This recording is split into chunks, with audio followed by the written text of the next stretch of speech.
Hey guys, so it looks like Iran is planning to send a Persian cat into space. Earlier this year, the country claimed to have successfully sent a monkey outside Earth's atmosphere and returned it safely.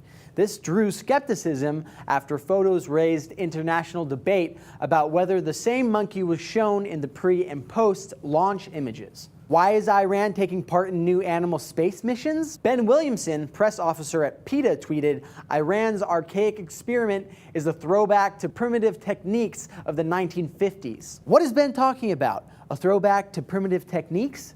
Well, he's talking about the history of animals being sent into space, more specifically, the US-Russian space race. Basically, these scientists wanted to study biological effects of space travel by using animals instead of humans. Well, I think Ben's right. I mean, it's 2013. Whatever we could get done with a cat or a dog, we could probably get done with the new iPhone or something like that. So with all this talk about this Persian cat being sent into space, why don't we take a look back at the history of all the other animal astronauts? The first animals to ever travel to outer space were fruit flies. They traveled to an altitude of 68 miles and were then recovered alive by parachute. Then, in 1949, Albert II was the first rhesus monkey to be successfully sent into space. However, he did not survive his flight back. It wasn't until 1959 that a rhesus monkey, Abel, and a squirrel monkey, Baker, returned safely from orbit.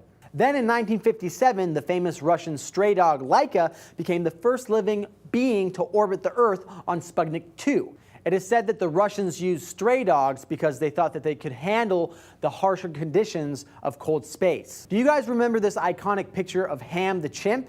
This famous handshake was taken right after Ham's flight on the Mercury Redstone 2 rocket in 1961. Then the United States sent Alan Shepard into space 3 months after Ham's journey. Another chimp, Enos, became the first chimpanzee to orbit the Earth on November 29, 1961. And the result of his mission led to the first human orbital flight achieved by John Glenn on February 20th, 1962. Although some of these animals survived their missions and helped pave the way for human spaceflight, many of them did not make it back to Earth alive. Guys, all I'm saying is, if you want to be Buzz Lightyear, then be Buzz Lightyear. Don't send Mr. Fluffles, just do it yourself. So what do you guys think about sending animals into space? Is it cruel? Is it cool? Or is it just downright nasty?